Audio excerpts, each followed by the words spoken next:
রংপুর জেলা পীরগঞ্জ থানার অন্তর্গত কাদিরাবাদ লক্ষ্মীপুর ইসলাহুল মুসলিমিন মহিলা কওমি মাদ্রাসার উদ্যোগে আয়োজিত তাফসিরুল কোরআন মাহফিলের স্বনামধন্য সভাপতি। নবীজিকে জিজ্ঞাসা করা হচ্ছে আতাদরুনা মাল গীবা, হে নবী গীবত কি? নবীজি বলেন, তোমার মুসলমান ভাইয়ের অনুপস্থিতিতে তার সম্পর্কে এমন কথা বলা যেটা শুনলে তার মন খারাপ হবে। এখন প্রশ্ন আসতে পারে, আপনি যে গীবত করেন উঠে? না, আমি গীবত করছি না। আমি যার কথা বলছি ও তো মুসলমান না, ও তো মুশরিক। যেই মানুষটা বলতে পারে যে ফসলে বরকত হলে মা দুর্গা গজে ছেড়ে এসেছে এই কারণে, সে মুসলমান থাকে কি করে বলেন? এরকম মুসলমান যদি দাবি করে কেউ যে আমি মুসলমান, তাহলে এরকম মুসলমান আবু জেহেলও ছিল। আপনি কি মনে করেন আবু জেহেল আল্লাহ একজন আছে ও বিশ্বাস করতো না? হ্যাঁ করতো, আল্লাহ একজন আছে ও জানতো। এই জন্য কাবার চত্বর ধরে বদরের ময়দানে যাওয়ার আগে বলেছিল, কাবার মালিক তুমি আসো আমি জানি। বদরের ময়দানে যাচ্ছে আবু জেহেল, আবু জেহেল নিজে বলছে কাবার চত্বর দাঁড়িয়ে, ওই যে মুলতাজান নামক যে জায়গাটা কাবার দরজা, ওখানে ধরে দোয়া করলে কবুল হয়ে যায়। ও দোয়াটা করেছে কিভাবে? হাদিস এটা বলছে, কাবার মালিক তুমি আসো আমি জানি, বদরের ময়দানে অস্ত্র নিয়ে যাচ্ছি যুদ্ধ করার জন্য মুহাম্মদের বিরুদ্ধে। সত্যের পক্ষে যে আছে তাকে তুমি বিজয় দিও। ওর দোয়াও কবুল হয়ে গেছে, কারণ সত্যের পক্ষে তো ছিল না, ছিল সত্যের পক্ষে যে ছিল আল্লাহ তার বিজয় দিয়ে দিয়েছে, তার ওর কথাও আল্লাহ শুনেছে। এবার আসেন দ্বিতীয় প্রশ্নে। আমি যে বললাম এই মানুষ মুসলমান নামধারী, অনেকে প্রশ্ন করে, হ্যাঁ উনি হাজী সাহেবা হজ করে এসেছে, আপনি মুশরিক বললেন মানে? আরে ভাই, ও তো হজ করেছে কয়বার, আর আবু জেহেল কাবা শরীফের সভাপতি ছিল। আলা ইন সাআলতাহুম মান খালাকাস সামাওয়াতি ওয়াল আরদা লা ইয়াকুলুন্নাল্লাহ। হে নবী, আপনি যদি আবু জেহেলকে জিজ্ঞাসা করেন আকাশ আর জমিন কে বানিয়েছে, ও বলবে আল্লাহ বানিয়েছে। এটা কোরআনের আয়াত। লা ইয়াকুলুন্নাল্লাহ, লামে তাকিদ নুনে সাকিলা, ও গ্যারান্টি দিয়ে বলবে কে বানিয়েছে মানে আল্লাহ বানিয়েছে। তাহলে আবু জেহেল আল্লাহ একজন আছে বিশ্বাস করতো না করতো না? তারপরও সে কাফের মুশরিক। কারণ কি? আল্লাহর শক্তির সাথে অন্য শক্তিকে যোগ করত, আল্লাহর আইনের সাথে অন্য আইনকে যোগ করত। আল্লাহ যেটা পারে অন্য কেউ পারে বিশ্বাস করত। যেমন উনি করেছে, ফসলে বরকত হওয়ার পরে মানুষকে খুশি করার জন্য বলেই ফেলেছে মা দুর্গা গজে চড়িয়ে এসেছে, এই জন্য এবার ফসলের বরকত হয়েছে। এই কথাটা আবু জেহেলের কথা। এই কথা বলেন না কেন? সে লাত উজ্জা মানাতের হবলের পূজা করতো, আর এখন আমরা পূজা করছি মানুষ পূজা। সুতরাং ১৫০০ বছর আগে আবু জেহেলের কর্মকাণ্ডের সাথে এই ২৪ সালের কর্মকাণ্ড কারো যদি মিলে যায়, সে আর মুসলমান নেই, সে মুশরিক। আমি যে গীবত করছি আমি কোনো মুসলমানের না, তার এই কথাগুলো তুলে ধরলে আগামীতে কোনো মানুষ যেন আর মুশরিক না হয়। ৪ জায়গায় কথা তোলা যায় যাচ্ছে। যেই সন্তান, এই ভালো করে শুনবেন, যেই সন্তান সমর্থ থাকার পরও তার মা বাবার খেদমত করে না, তাদের খরচ দেয় না, সেই সন্তানের নাম ধরে কথা বলা যায় যাচ্ছে, এটা গীবত হবে না। কথা বুঝতেছেন? যেই সন্তান তার সমর্থ আছে, সমর্থ নেই সেটা আলাদা কথা, সমর্থ থাকার পরে শক্তি আছে, সমর্থ আছে, এরপরও মা বাবার খেদমত করে না, মা বাবার খরচ দেয় না, এই সন্তানের নাম ধরে জনগণকে সতর্ক করা যায় যাচ্ছে। এটা কিন্তু এরকম এরকম বলা লাগবে যে এই সন্তান কিন্তু এরকম। মা বাবার খেদমত করা নফল না ফরজ? কেমন ফরজ? নামাজের মতো ফরজ। কথা বুঝতেছেন? হ্যাঁ, আপনার বউ যদি আপনার মা বাবার খেদমত না করে, বর গোনা হবে না, কারণ শ্বশুর শাশুড়ির খেদমত করা, তাদের পেছনে খরচ করা, এটা স্ত্রী হিসাবে তার দায়িত্ব না, এটা মানে ফরজ না তার প্রতি, তার নৈতিক দায়িত্ব আছে একটা। সে যদি করে সওয়াব পাবে, না করলে গোনা হবে না। কিন্তু আপনি সন্তান, আপনি ছেলে হোক আর মেয়ে হন, সন্তান হিসাবে মা বাবার সেবা করাই লাগবে, সমর্থ থাকলে খরচ দেওয়াই লাগবে। এটা নামাজের মতো। আমরা অনেকে উদাসীন এ ব্যাপারে। আশা করছি আপনি বুঝতে পেরেছেন। 2 নম্বরে জালেম যারা, জালেমের জুলুম থেকে জনগণকে সতর্ক করার জন্য ওই জালেমের নাম ধরে জনগণকে কথা বলা জায়েজ আছে। আমি যাদের নামে কথা বলি তারা কি আল্লাহর ফেরেশতা? সবগুলো জালেম। বলেন। আমি সতর্ক করার জন্য বলছি, এরকম জালেম যেন পৃথিবীতে আর কোনোদিন আমাদের চেয়ারে না বসে। আমার ভাইরা, কোরআনে কারিমের সূরা নেসার 112 নম্বর আয়াতের তাফসীর করার জন্য বসেছি। নবীজি বলেন, নেসা সূরা আমাকে আল্লাহ যখন দান করেন, নাজিল করেন আমার প্রতি, 5টা আয়াতের ভেতরে আছে। আমি এত বেশি খুশি হয়েছি এই 5টা আয়াত পেয়ে, পুরা দুনিয়াও যদি আমাকে দিয়ে দিত আমি এত খুশি হতাম না।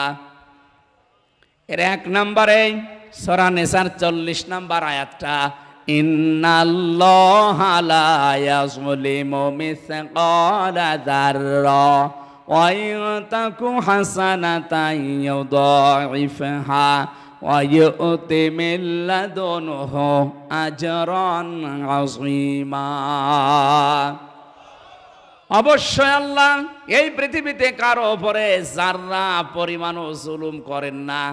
কি পরিমাণ? যাররা কি? এটা বহুদিন শুনেছেন, ফামা ইয়ামাল মিসকালা যাররাতিন খায়রা ইয়ারা ওয়া মা ইয়ামাল মিসকালা যাররাতিন শাররা ইয়ারা। যাররা শুনেননি? যাররা কারে বলে? সকালবেলা ঘর ঝাড়ু দেওয়ার পরে দরজা জানালা খুলে দেবেন, সূর্যের আলো যখন উঠবে দেখবেন ছোট ছোট কণা কণা ঘরের ভেতরে কি আসতেছে, দেখেছেন? ওটাকে যদি কেউ 70 টুকরা করে, একটা কণাকে 70 টুকরা করার পরে এক টুকরার নাম আরবিতে বলা হয় যাররা। আল্লাহ বলেন, এতটুকু পরিমাণও আমি কোনো মানুষের উপরে, সৃষ্টি জগতের উপরে জুলুম করি না। জোরে বলেন সুবহানাল্লাহ। কেউ যদি দুনিয়ায় একটা ভালো কাজ করে, আমি আল্লাহ নিজে পক্ষ থেকে তাকে ডবল সওয়াব দান করি। ওয়াইন তাকু হাসানাতাই ইউদাইফহা, ওটা বাড়িয়ে 2 গুণ করে দেই। ওয়াইউতি মিন লাদুনহু আজরান আযীমা, এই যে আযীম, আর তার জন্য বিশাল এক পুরস্কার আমি আল্লাহ রেডি করে রাখি। জোরে বলেন সুবহানাল্লাহ। এই জন্য দুনিয়াতে আমরা যদি কোনো ভালো কাজ করি, মনে করবেন ওই ভালো কাজের কমপক্ষে 2টা পুরস্কার। 1 নম্বরে ডবল হওয়া, 2 নম্বরে বিশাল পুরস্কার আল্লাহর পক্ষ থেকে পাওয়া।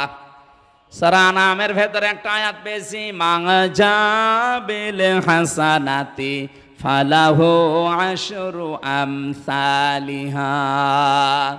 কোন মানুষ যদি দুনিয়ায় একটা ভালো কাজ করে, আল্লাহ পাক ওইটা বাড়াতে বাড়াতে কমপক্ষে 10 গুণ থেকে 700 গুণ বৃদ্ধি করে দেয়। জোরে বলেন সুবহানাল্লাহ। মসজিদে নববীতে বসে আছেন নবীজি, এক ভিক্ষুক এসে বলে, হে রাসূল, আমি ক্ষুধার্ত, আমাকে কিছু দেন। নবীজির পকেটে হাত দেওয়ার পরে একটা দিরহাম পেলেন।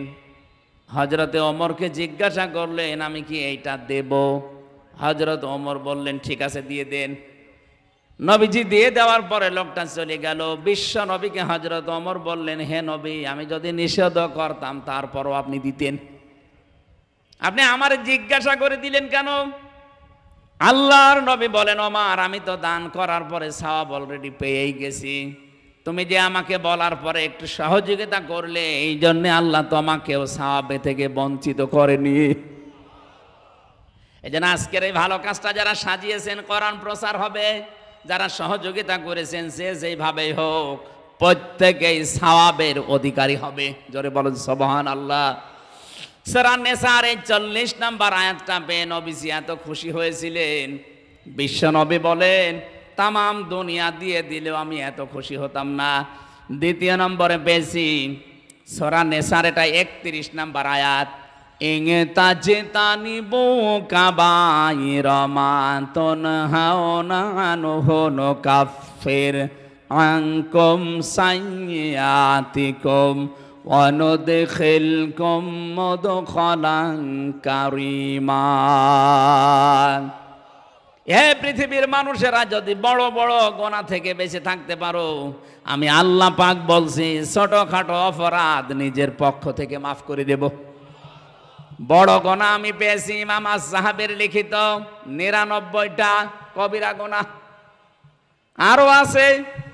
অন্তত এগুলোও যদি আমরা বেঁচে থাকতে পারি এই বড় বড় গুনাহ থেকে, ছোটখাটো যে অপরাধগুলো জীবনে চলতে ফিরতে হয়, আল্লাহ নিজের গাফফার নামের খাতিরে মাফ করে দেবেন। শুধু মাফ করে শেষ না, ওয়ানুদখিলকুম মুদখালান কারীমা, এমন একটা সম্মানিত জায়গায় আমাদেরকে প্রবেশ করাবেন যার নাম আল্লাহ নিজে দিয়েছেন বাগান জান্নাত। 3 নম্বরে পেয়েছি 48 নম্বর আয়াত সূরা নিসার। নবীজি বলেন এইটাও পেয়ে আমি এত খুশি হয়েছি, তামাম দুনিয়া দিলেও এত আনন্দ আমি পেতাম না। ইন্নাল্লাহা লা ইয়াগফিরু আইয়ুশরাকা বিহি ওয়া ইয়াগফিরু মা দুনা যালিকা লিমান ইয়াশা। এই পৃথিবীর ময়দানে কোনো মানুষ যদি শিরিক থেকে বেঁচে থাকতে পারে, অন্যান্য যত অপরাধ আছে আমি আল্লাহ নিজের ইচ্ছা করলে মাফ করে দেব, কিন্তু শিরিক যে করবে তার কোনো ক্ষমা নেই। এই জন্য জীবনে আর যাই করেন না কেন, আল্লাহ যেটা পারে ওটা অন্য কেউ পারে, এই বিশ্বাস করার নাম শিরিক। আর শিরিক যে করে সে মুশরিক। কথা বলেন না কেন? এটা আজ বাংলাদেশে আছে না নেই? বলেন বলেন। আমি একটা বলছি, আলা আলাহুল খালক ওয়াল আমর তাবারাকাল্লাহু রাব্বুল আলামিন। আল্লাহ বলেন আমি বানিয়েছি এই সৃষ্টি জগৎ, এখানে আইন চলবে আমি আল্লাহর। সুতরাং আল্লাহর আইন বাদ দিয়ে যারা মানুষের তৈরি করা নিয়ম নীতি এই দুনিয়ায় কায়েম করার জন্য চেষ্টা করেন তারা মুশরিক। আর ফতোয়া লাগবে? এই গোনায় যদি কেউ জড়িত থাকেন আপনি কিন্তু আর মাপ পাবেন না। অন্য গোনা করেন আপনি মাপ পেয়ে যাবেন, কিন্তু এই শিরিক করলে মাপ নেই। কারণ আল্লাহ আইন বানাতে পারে, অন্য কেউ আইন বানাতে। আরো জোরে বলেন। ক্ষমতার উৎস একমাত্র আল্লাহ, ক্ষমতার উৎস জনগণ নয়। কেউ যদি এই বিশ্বাস করে যে না জনগণ ক্ষমতার উৎস, সে মুশরিক। কথা বলছেন না কেন? এদেশে এরকম মানুষ নেই? বহু মানুষ নেই? আশা করছে আমার এই ছোট্ট ইঙ্গিতে আপনি বুঝে ফেলেছেন। কেউ যদি বলে ক্ষমতার উৎস জনগণ, সে শিরিক করলো। শিরিক করলে সে মুশরিক। বাংলাদেশ জামাত ইসলামীর যে গঠনতন্ত্র, ওরা এই কথা বলে নাই, এই কারণে নিবন্ধন বাতিল করে দিয়েছিল। তাহলে বোঝা যাচ্ছে আর যাদের নিবন্ধন বাতিল হয় না তারা তাদের গঠনতন্ত্রে এই কথা লিখে দিয়েছে যে ক্ষমতার উৎস জনগণ। তারা কি শিরিক করছে? কারণ আল্লাহ যেটা পারে ওইটা অন্য কেউ পারে, আপনি তাকে ভাগ দিয়ে দিলেন। আমার মনে হয় আপনি না বোঝার ভান করে আছেন। আমি জানি এরা না বোঝার ভান করে আছে। এ বুঝবে না। এ কোরআন শরীফ বুখারী শরীফ দিয়ে হবে না, এ বাকারি শরীফ লাগবে। এরপরও যদি শিরিক না বোঝেন, বোঝেননি কে? হাত তোলেন তো, যে আমি এখনো বুঝিনি, আমি যে শিরিক করছি আমি এখনো বুঝিনি। হাত তোলেন। ওই যে একজন 2 হাত তুলেছো, আবার এদিকে আসো, ঝড়ে কোদাল দিয়ে বোঝাচ্ছে। ও ওটা পাগল। ঠিক আছে। 4 নম্বরে 64 নম্বর আয়াত, এই এদিকে তাকান। ওয়ালাউ আন্নাহুম ইয়াযলামু আনফুসাহুম জাউকা ফাস্তাগফিরুল্লাহা ওয়াস্তাগফারা লাহুমুর রাসূলু লাওয়াজাদুল্লাহা তাওয়াবার রহিমা। কোন মানুষ যখন নিজের নফসের উপরে জুলুম করে, নিজে অন্যায় করার পরে নিজেকে ধ্বংস করে ফেলেছে, এরপরে নিজের পক্ষ থেকে এই ক্ষমা চাওয়ার জন্য আল্লাহর রাসূলের কাছে যায়। এখন রাসূল আছে? বলেন না কেন? রাসূলের নায়েব আছে। এই যে যারা এলেম পেয়েছে এরা রাসূলের নায়েব, স্থলাভিষিক্ত নায়েবে রাসূল, উত্তরাধিকারী। তার মানে আপনি অপরাধ করে ফেললে না জেনে বা জেনে আপনি আসবেন এদের কাছে, এই রাসূলের নায়েবদের কাছে আসার পরে এদেরকে বলবেন দোয়া করেন, ক্ষমা চান আমার জন্য, আমিও ক্ষমা চাই। আল্লাহ পাক বলেন এটা যদি কেউ করে সে যেন আমাকে গফুরুর রহিম হিসাবে পাবে। বলেন সুবহানাল্লাহ। নবীজি এটা পেয়ে সবচেয়ে বেশি খুশি হয়েছিলেন। 3 নাম্বার 5 নাম্বারটা 110 নাম্বার আয়াত সূরা নিসার,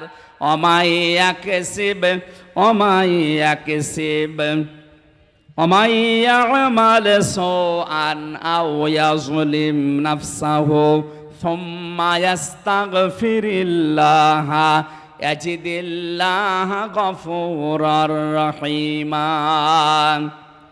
কোন মানুষ যখন এই পৃথিবীতে নিজে অন্যায় কাজ করে অথবা জুলুম করে ফেলে নিজের প্রতি, সুম্মা ইস্তাগফিরিল্লাহ, অথবা আল্লাহর কাছে ক্ষমা চায়, ইয়াজিদিল্লাহ গফুরার রহিমা, সে আল্লাহকে ক্ষমাশীল হিসাবে পাবে। এই 5টা আয়াত পেয়ে আল্লাহর নবী সব চাইতে বেশি খুশি হয়েছিলেন। তিনি মাঝে মাঝে বলতেন, সূরা নিসার এই 5টা আয়াত তামাম দুনিয়া দিয়ে দিলেও আমি এত খুশি হতাম না। বলেন সুবহানাল্লাহ। সেখান থেকে মাত্র একটা আয়াত আমরা পড়লাম, আমাই ইয়াকসিব খতিআতান আও ইসমান। কোন মানুষ যদি নিজে অপরাধ করে, পাপ করে, সুম্মা ইয়ারমি বিহি বারিআন, এই পাপটা নিজে করে, অপরাধ নিজে করে, আর একটা নিরপরাধ মানুষের ওপরে দোষটা চাপিয়ে তার বিপদে ফেলে দেয়, ফাকাদ ইহতামালা বুহতানা ওয়া ইসমাম মুবিনা, সে যেন প্রকাশ্য পাপের বোঝা বহন করে নিয়ে বেড়াচ্ছে। আর এই আয়াতটা আমার মনে হয় সব চাইতে বেশি মিলে যাচ্ছে বাংলাদেশের সাথে। 15.5 বছরে এটা বেশি হয়েছে। নিজে অন্যায় করে, নিজে পাপ করে, আর একটা নিরপরাধ মানুষের মাথার উপরে দোষটা চাপিয়ে তার বিপদে ফেলে দেয়। এক কথা বলছে না কেন? কিচ্ছু জানে না, ঘরে ঘুমিয়ে আছে, চোখ খুলে দেখছে জেলখানায়। কি গো, তুই গাছ কেটেছিস কখন? স্বপ্নে। হ্যাঁ, এই যে গায়েবী মামলা যেগুলো দিত, এভাবে দিত না। আরে ভাই, আমি গাছ কাটলাম কখন? গাড়িতে আগুন লাগিয়েছি কখন? স্বপ্নের ভেতরে। স্বপ্নে আগুন দিয়েছি, তাও মামলা হয়ে যাচ্ছে। আমার যে মামলা ছিল আপনারা শোনেননি? কে কোন পাগল নাকি সিরাজগঞ্জ থেকে ঢাকায় একটা তরবারি নিয়ে ঘুরছিল, তারে পুলিশে ধরে যায়, কি করবি? সংসদ ভেঙে ফেলবো। তরবারি দিয়ে সংসদ ভাঙা যায়? তরবারি না, কাঁচি, ওই যে ধান কাটে ওই কাঁচি, ওটা তরবারি চালিয়েছে। ওরা জিজ্ঞাসা করছে কি, কেটে ফেলবো সংসদ, ভেঙে ফেলবো, সংসদ ভাঙা যায়? বলে হ্যাঁ, আমি আমির হামজার ওয়াজ শুনে উদ্বুদ্ধ হয়েছি, এই আমারে ধরে নিয়ে যা। এই মামলা দিয়ে আমার 3 বছর আটক করে রাখি। বলেন তো, শয়তান পর্যন্ত হাসবে না? কার দোষ কার ঘাড়ে চাপিয়ে, অথচ যারা এগুলো করে তারা কিন্তু এখন সব আরামে নিরপরাধ হয়ে আছে। আমার এই অপরাধের সাথে যারা অপরাধী বানানো তাতে জড়িত, আমার মামলার আয়ু থেকে একেবারে যিনি পালিয়েছে উনি পর্যন্ত, কারণ ফাইল ওনার হাতে ছিল। বাকিগুলো তো সব শো, এদেরকে দিয়ে করিয়েছে। তাই যারা এই অপরাধ করলো, যারা অপরাধ করেছেন, আমি যদি ক্ষমা না করি, আপনাকে দিয়ে আল্লাহ এরকম একটা অপরাধ করাবে, তারপরে আপনার মরণ হবে। এই জন্য এমন কোন দোষ একজনের উপরে চাপিয়ে দেবেন না যে দোষ সে করে নাই। এটা সবচেয়ে এখন বেশি সামাজিক যোগাযোগ মাধ্যমে বেশি হচ্ছে। যে লোকটা যে কাজের সাথে জড়িত না, তার নামে দোষটা চাপিয়ে আন্দাজে একটা মিথ্যা তথ্য ছড়িয়ে তার মান সম্মান নিয়ে সিনেমা খেলা হচ্ছে। আপনাকে দিয়ে আল্লাহ ওই অপরাধ কিন্তু দুনিয়ায় আগে করাবে, এরপরে আপনার মরণ হবে, এটা মনে রাখবেন। এটা সূরা হুমাযার তাফসিরে আছে। ওই লুল্লি কুল্লি, আল্লাহ বলেন সর্বনাশ, ধ্বংস হয়ে যাক, লিকুল্লি প্রত্যেকজন, প্রত্যেকটা ব্যক্তি। কোন প্রত্যেক ব্যক্তি? হোমাজাতিল লুমাজা, যারা সামনে পেছনে মানুষের দোষ চর্চা করে। আরে ভাই, আমি তো নিজেকে নিয়ে চিন্তা ভাবনা করে শেষ করতে পারি না, মানুষকে নিয়ে ভাববো কখন? আর ফেসবুকে যারা লেখালেখি করে, দেখেন নিজের ভেতরে হাজারো দোষ, সেটা খুঁজে পায় না। কোথায় কোথায় কোন জায়গায় কি হয়েছে সেইটা নিয়ে উনি চলতেছে। নিজের চিন্তায় তো শেষ করে সময় শেষ করা যায় না, আপনি অন্যের পেছনে লাগেন কখন? মাওলানা মিজানুর রহমান আজহারি এটা বেশি বলে যে ভাই, আমার নিজের চিন্তায় তো আমি সময় দিতে পারি না, আপনার পেছনে আমি সময় দেব কোথায়? এমনি কয় বছর হায়াত পেয়েছি, এই হায়াতে আমার নিজের জীবনটা এখনো সংশোধন করতে পারলাম না, আর আমার নিজের ভেতরে যে দোষ আছে এইগুলো এখন আমি মুক্ত হতে পারি না। আমারই 5 বউ, আমি এক বউ আলার পেছনে লেগে বসে আছি। হ্যাঁ, আপনি দেখেন ফেসবুকে যারা এগুলো ছড়ায় বিভিন্ন মানুষের নামে, ওদের চরিত্র ঠিক আছে? একটারও চরিত্র নেই। আমি সেই কয়জনের নাম বললাম না, জানি দেখি এগুলো মানুষের পেছনে লাগে, এদের একটারও চরিত্র ঠিক নেই। চরিত্র ঠিক নেই মানে শয়তানের চাই তো খারাপ। ফামানি বেতাকা বড় আদালিকা ফাউলাইকা হুমুল আদুন, এই আয়াত কোরআনে নেই? কয়বার আছে? একবার দুইবার না, অসংখ্য জায়গায় আল্লাহ আয়াতটা দিয়েছেন। ফামানি বেতাকা বড় আদালিকা ফাউলাইকা হুমুল আদুন কেন দিয়েছেন? যে নিজের জায়েজ স্ত্রী থাকার পরেও যারা অন্য কাউকে কামনা করে, অন্য কারোর সাথে গোপনে লাইন লাগায়, এ মানুষগুলো সীমা লঙ্ঘনকারী। যারা আজ আলেমদের বিরুদ্ধে, বিভিন্ন ওলামাদের বিরুদ্ধে ফেসবুকে লিখালিখি করে, দেখবেন ওদের চরিত্র ঠিক ওই কায়দায়। 14 জনের সাথে লাইন করছে তারা, নিজের চরিত্র সংশোধন করার কোনো খবর নেই, শুধু লেগে আছে হুজুরের পেছনে। আপনাকে দিয়ে আল্লাহ এইরকম অপরাধ করাবে যদি কারণ আমি উল্টাপাল্টা দোষ চাপিয়ে দিন। আপনাদের পুত্রবধূ সারা বিশ্বে এখন নতুন একটা কথা ছড়াচ্ছে যে বাংলাদেশে যারা এখন দায়িত্বে আছে এরা জঙ্গিবাদ উস্কে দিচ্ছে। এরা হয়তো জেনারেল যে দলগুলো আছে এদেরকে ঘায়েল করতে পারবে না এ কথা বলে, কিন্তু যারা ইসলামপন্থী আছে এই মানুষগুলোকে এই শব্দ দিয়ে এই 15.5 বছর ঘায়েল করে রেখেছিল। বিশ্বের মোড়লরা যদিও এখন আর বিশ্বাস করে না, কারণ এটা ভাঙা ঢোল আর কতদিন বাজাবেন। এই বানানো বিষয় নিয়ে এখন আর বিশ্বের মানুষ মানতেছে না। তারপরও আজকে উনি কল রেকর্ড ফাঁস করেছে, বাংলাদেশে জঙ্গিবাদ উত্থান হচ্ছে, এই জন্য ইউনূস দায়ী। ইউনূস জঙ্গিবাদ বোঝে? হ্যাঁ, সে একটা জেনারেল শিক্ষিত মানুষ। আপনি এতদিন হামসার নামে নাম দিয়ে তালিকা দিয়ে চালিয়ে দিয়েছেন, ইউনূসের নামে, জনাব তারেক জিয়ার নামে জঙ্গিবাদের তকমা দিলে আপনি নিজে ধরা খাবেন। সুতরাং এ সমস্ত উল্টাপাল্টা কথা আমরা জানি। মানুষের কিছু হারিয়ে গেলে মাথা ঠিক থাকে না। একটা লোক উর্দু সাজে দৌড়াচ্ছিল, রাস্তায় ছেলের সাথে দেখা, ডাক দিয়ে বলছে আব্বা কোথায় যান? বলো আরে ভাই গরু হারিয়েছে, কিছুই তো টের পাও না। ছেলে বলছে কি আমার ভাই বললেন? আমি আর বাঁচবো না। বাড়িতে যেয়ে বলছে আম্মা আমি মারা যাব। কেন? আমার বাপ ভাই ডেকেছ। বাপ ভাই ডাকে, ও কি বাপ, ও বাড়ি আসুক। বাড়ি আসার পরে বলছে ওগো তোমার মাথা ঠিক আছে, তুমি নাকি ছেলেকে ভাই বলে ফেলেছ। ওরে মা, গরু হারালে এরকম হয়। একটা গরু হারালে যদি বউকে মা বলে ছেলেকে ভাই বলে, এটা সাজানো গোছানো অবৈধ একটা জিনিস ছিল এই দেশে। এটা হারিয়ে গেলে মাথা ঠিক থাকার কথা। এই জন্য উল্টা পাল্টা বকছে। কয়দিন শুরু করেছিল আমি নির্বাচিত ছিলাম, আমাকে উৎখাত করা হয়েছে, এটা এখন কেউ খাচ্ছে না। কারণ এটা কেউ খাচ্ছে না, তামাম দুনিয়া জানে যে উনি নির্বাচিত না, উনি অনির্বাচিত ছিল, অবৈধ ছিল। এটা তামাম দুনিয়া জানে। এখন আবার নতুন করে জঙ্গিবাদ এই শব্দ আরম্ভ করেছে ট্রাম্প আসার পরে। ট্রাম্প পাগল তো অত পাগল না, কি কথা বোঝেন? আমেরিকার মানুষগুলো যারা দায়িত্বে আছে বা বিরোধীতে আছে ওরা পাগলামি করে, কিন্তু এত পাগলামি করে না। দেখেছেন না, মহিলাকে কিন্তু দিতে দেয়নি। দরকার হয় বাইরের কোনো মানুষকে নিয়ে এসে বসাবে, কিন্তু মেয়ে লোককে তারা বসাবে না। যাতে মাতাল হলেও তাহলে ঠিক আছে। আমরা এখন সামনে যাদেরকে দেখতে পাচ্ছি এই দেশে আমার মনে হয় সব পুরুষ মানুষ, কারণ রওশনের সাথে আর কোনো খবর মবর নেই। এখন তারেক জিয়া সামনে আসতেছে, ম্যাডামের অবস্থা যা, মনে হয় আল্লাহ বিল্লাহ শুরু করবে। সুতরাং এখন যা আসবে, কোনো জালেম যদি এখন আর এসে বসতে চায়, এই দেশের মানুষ অন্তত আর মানবে না। আমরা চাই পুরুষ মানুষ আসবে, কোরআনের নির্দেশ, আর রিজালু কাওয়ামুনা আলান নিসা, নেতৃত্ব দেবে পুরুষেরা। কারা? মেয়েরা থাকবে তাদের আজ্ঞাবহ। আন্তর্জাতিক কিছু বিষয় আছে, এগুলোর জন্যে আমরা এই ময়দানে কথা না বলাই দরকার, ওগুলো আলাদা সিস্টেম থাকলে বলবো ইনশাল্লাহ।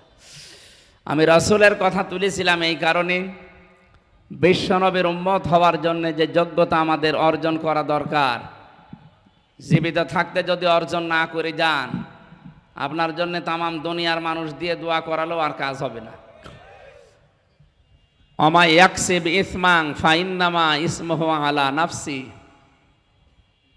আল্লাহ নিজে বলেছেন, জানিয়েছেন। আজকে যে আয়াত পড়েছি, আমাই ইয়াকসিব ইসমাং ফাইন্নামা ইয়াকসিবুহু আলা নাফসিহি, কোন মানুষ যখন নিজে পাপ করে, এই পাপটা তার নিজেকেই ধ্বংস করে। অন্যায় পাপ এগুলো করতে করতে মানুষের অন্তর কালো হয়ে যায়, তখন আর সে ভালো হওয়ার ফিরে আসার সম্ভাবনা থাকে না, কারণ ফিরে আসার জন্য যে যোগ্যতা লাগবে সেটা সে হারিয়ে ফেলেছে। ফেরাউনকে আল্লাহ হেদায়েত দেয়নি, কারণ আছে, কারণ সে একেবারে সীমা লঙ্ঘন করে সর্বশেষ চূড়ায় পৌঁছে গিয়েছিল। এই জন্য ভালো হওয়ার শেষে ওর চেষ্টা ছিল, কিন্তু আল্লাহ আর ফেরত আনে নাই। ও কিন্তু আন্নাহু লা ইলাহা ইল্লাল্লাহ পর্যন্ত বলেছিল। কোরআনে কারিমে সূরা ইউনূসের ভেতরে আছে, ও বলেছিল আন্নাহু লা ইলাহা ইল্লাল্লাযী আমানাত বিহি বানু ইসরাঈল ওয়া আনা মিনাল মুসলিমিন। আমি ঈমান আনলাম ওই আল্লাহর উপরে, যে আল্লাহর উপরে বনি ইসরাঈল ঈমান এনেছে, আমি তো মুসলমান।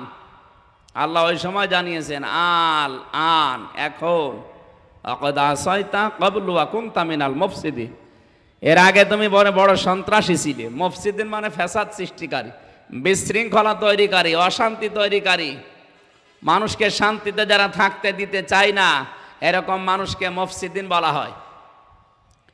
এই কাজে তুমি নিয়োজিত ছিল, সুতরাং তোমাকে আর এই হেদায়েতের পথে, কালেমার পথে নিয়ে আসা সম্ভব না, কারণ সেটা হারিয়ে ফেলেছে। এই জন্য কোনো মানুষ যখন অন্যায় করে, পাপ করে, সেই পাপটা তার নিজের অন্তরে গিয়ে পৌঁছায়। কথা বুঝতেছেন? আমাই একতুমহা ফাইন্নাহু ইসমুহু আলা কলবি,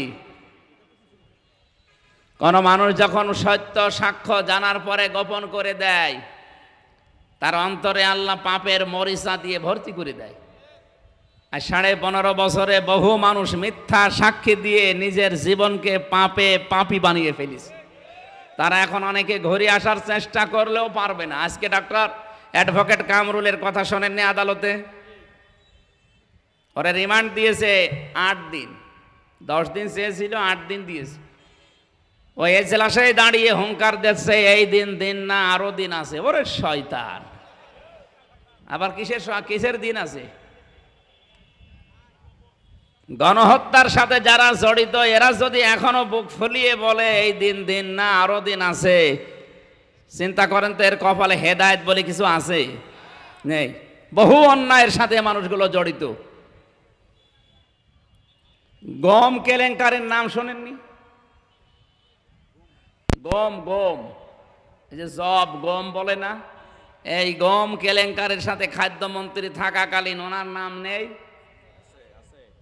বহু অপরাধী, এবং এই যে 2024-এর জুলাই আগস্টের এর মাস্টার মাইন্ড যারা ছিল, তার ভেতরে উনি একজন। মাথায় তো মাল নেই, বাম্পারে ভিড় আছে কয়টা। ফেরাউনের মন্ত্রী হামানের অবস্থা হয়েছিল, কিতাবে পড়েছি, হামানের মাথায়ও চুল ছিল না, টাক, ছাদে মাল নেই, বাম্পারে ভিড়। যেই কয়টা এরকম, তাদের পক্ষ থেকে দেখবেন উল্টাপাল্টা হামানের মতো বুদ্ধি আসে। আপনাদের পুত্রবধূকে খারাপ বানানোর জন্য যারা কাজ করেছিল, তার ভেতরে ট্রাক একটা, চট্টগ্রামের হাসাও মাহমুদ একটা, কুষ্টিয়ার হানিফ একটা। কথা বলছেন না কেন? এগুলোর কারণে আপনাদের বৌমা এরকম শুরু করেছিল। এরা যদি একটু টেনে ধরতো, না ম্যাডাম একটু বাঁচেন, আমাদেরই বসবাস করা লাগবে, আমাদের আত্মীয় স্বজন, এটা সে মানে নাই।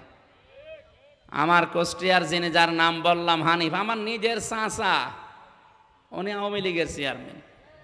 আমারে দাওয়াত দিয়েছে দুপুরবেলা খাওয়ার জন্যে, কে যেন ওনার কাছে খবর দিয়েছে। উনি আমার চাচারে কল দিয়ে, তুমি হামজাকে দাওয়াত দিলে মানে? আমার ভাইয়ের ছেলে। কিসের ভাই?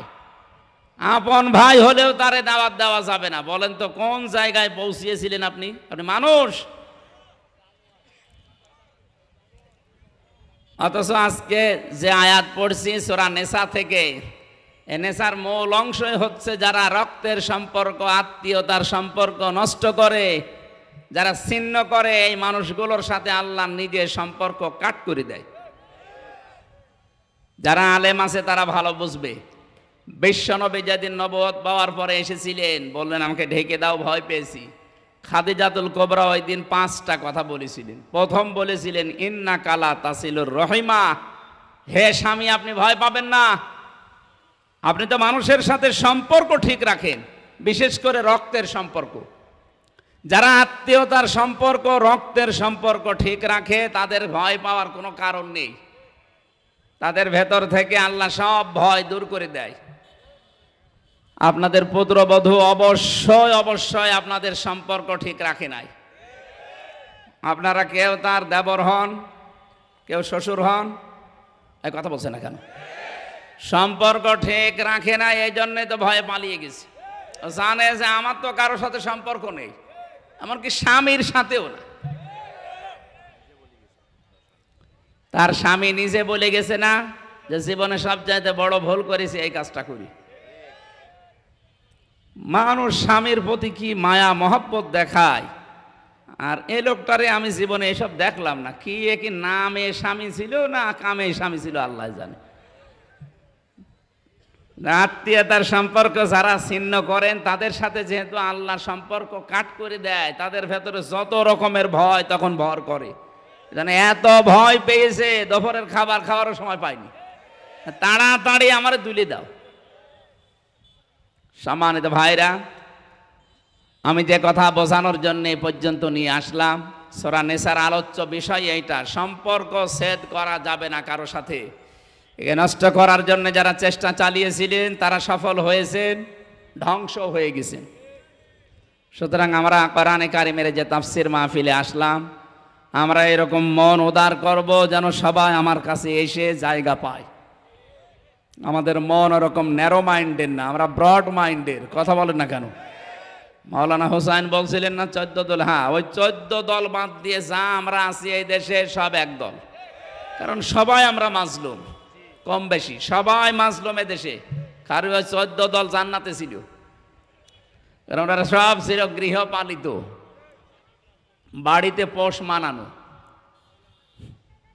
আলেমদেরকে যেই দেশের আদালতে তোলার সময় দেখতাম দড়ি দিয়ে মাজার সাথে গরুর মতো বেঁধে নিয়ে যাচ্ছে, হাতে হ্যান্ডকাপ দিয়ে, মাথায় লোহার টুপি পরিয়ে। আর এখন এই বড় বড় সন্ত্রাসীগুলো কোর্টে তুলতেছে, কেউ খেলখেল করে হাসতে হাসতে যাচ্ছে, মনে হচ্ছে জামায় যাচ্ছে।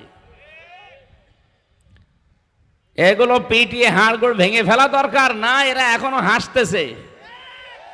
কারণ অবৈধ টাকা তো ওদের কম নেই। এই জেলখানা সহ বিভিন্ন জায়গায় এখন যারা আশ্রয় নিয়েছে, সে থানা হাজতে বলেন আর জেলখানায় বলেন, কারাগারে যেখানে, এখানে অবৈধ টাকাগুলো নিয়ে এখানে আরামে আছে। আর আমাদের টাকা পয়সা ঢুকতেও দিত না, এত কঠিন অবস্থায় রেখেছিল। জালেমদের যদি শাস্তি দেওয়া না হয় তাহলে যারা মাজলুম তাদের প্রতি অবিচার করা হয়। এক কথা বলছে না কেন? জালেমদের শাস্তি না হলে মাজলুমদের প্রতি অবিচার করা হয়। এজন্য জালেমদের যেন শাস্তি হয়, যে যে অপরাধ করেছে তার ওই অপরাধের শাস্তি তারে দেন। যারা গণহত্যার সাথে জড়িত তাদেরকেও হত্যা করা লাগবে, এটাই ফাইনাল। আন্তর্জাতিক অপরাধ ট্রাইব্যুনালের মাধ্যমে অলরেডি শুরু হয়ে গেছে, বিচার যেন স্বচ্ছ হয়। বানানো বিচার করা লাগবে না, যা করেছেন ওইটার বিচার করলে সব কব্বরে চলে যাবেন। তখন আবার ষড়যন্ত্র করার সব কিছু বন্ধ হয়ে যাবে ইনশাআল্লাহ। আমরা নবীজির উম্মত হওয়ার জন্য 2টা পদ্ধতি সামনে রাখব। 1 নম্বরে মান সালিমাল মুসলিমুনা মিন লিসানিহি ওয়া ইয়াদিহি।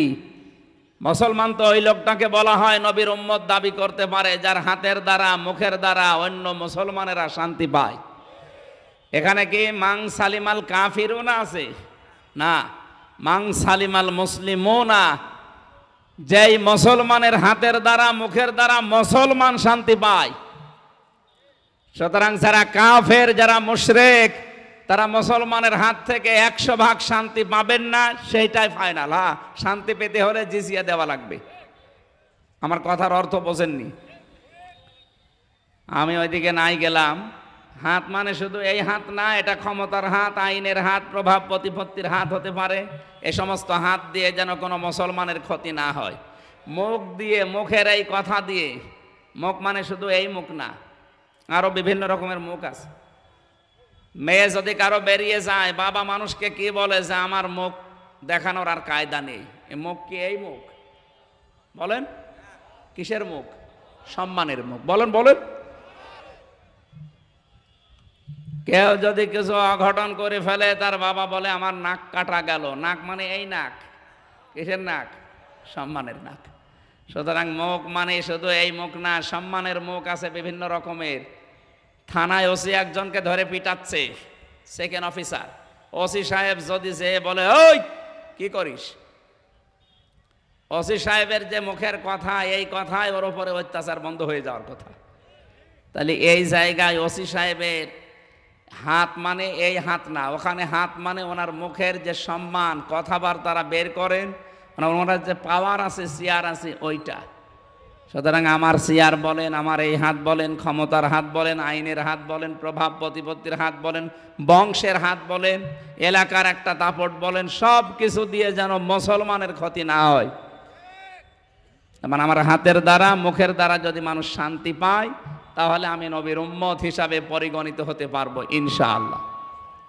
আল্লাহ আমাদেরকে নবীর কাঙ্ক্ষিত উম্মত হওয়ার তৌফিক দিন।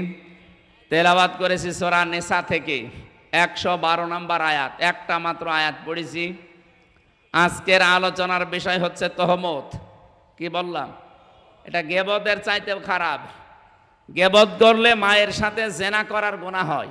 ইমাম মালিক রহমতুল্লাহ আলাইহির জামানার একটা কাহিনী পড়েছিলাম তাফসিরে। কি সমস্যা কি? আরে ভাই সময় তো অল্প, কখন কি করব? আমি বললাম যে আসরের নামাজটা পড়ে একবার উঠি না, আপনারা তো এক মাঝখানে এমন সময় দিলেন, এখন কিভাবে কি করব বলেন তো? এই আয়াত শেষ করা লাগবে না? এটা দিয়েছেন তো একটা উদ্দেশ্য নিয়ে, মানুষ যেন কিছু বোঝে, নাকি খালি টাকার ধান্দায় আছে? আমাদেরকে টাকা দেওয়ার দরকার নেই, দরকার হয় কালেকশন। এখন কি করবেন? আমি আয়াত শেষ করবো না কালেকশন করবো? আমি কালেকশন বুঝি।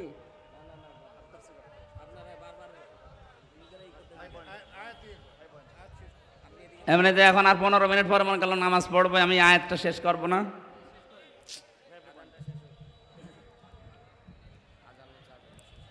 আজান হচ্ছে, এই ফাঁকে আপনারা এই যে যারা টাকা পয়সা কয়বার দেবে মানুষ, এর আগের থেকে এগুলো কমপ্লিট করে নিতে পারে না। 1-1.5 মাস 2 মাস আগে মাহফিল নিয়েছেন, কি করেছেন তখন? যা করবেন খরচ একবার আগে থেকে তুলে নেবেন। এই মাহফিলে এসে কালেকশনের মাহফিলগুলো আর নিবা না, ঝামেলা। এগুলো এসে আমি কথাও বোঝাতে পারি না, মাঝখানে 2-3 বার খালি ধাক্কা মারে।